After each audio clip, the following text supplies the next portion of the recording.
சந்தைக்கு 1 கிலோ தக்காளி வாங்க போனேன். அந்த கடைக்கார அக்கா வந்து பார்த்தோம்னா 1 கிலோ தக்காளி 30, 2 கிலோ தக்காளி 50 அப்படின்னு சொன்னாங்க. அதனால வந்து நான் யோசிச்சு பார்த்தேன், என்னடா 2 கிலோ தக்காளி 50 ரூபாயா, 60 ரூபாய் தான் வரணும் அப்படின்னு சொல்லிட்டு நினைச்சு பார்த்துட்டு சரி 2 கிலோ வாங்கிடுவோம் அப்படிங்கிற மாதிரி நினைச்சிட்டு வீட்டுக்கு வந்துட்டேன்.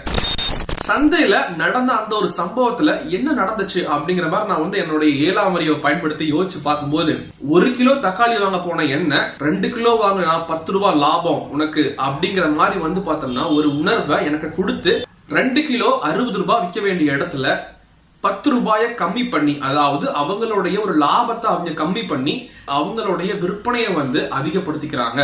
ஆஸ் அ கன்சியூமரா நாம வந்து என்ன தெரிஞ்சுக்கணும்னா, ஒரு பொருள் தேவைன்னா மட்டும் நம்ம வாங்கணும். அதே நேரத்துல அந்த பொருள் எவ்வளவு தேவைங்கிறத நம்ம முன்னாடியே முடிவு பண்ணிடணும். நாம வாங்கக்கூடிய ஒரு பொருள் வந்து சீக்கிரமா கெட்டு போகக்கூடிய ஒரு பொருளா இருந்துச்சுன்னா அந்த ஒரு பொருளை நம்ம வந்து உடனடியா பயன்படுத்த போறோமா அப்படிங்கறத நம்ம வந்து பார்த்தோம்னா யோசிச்சுட்டு தான் நம்ம வாங்கணும். சுப்ராஜி வா, கடைக்கு போயிட்டு வந்துருவியாமா?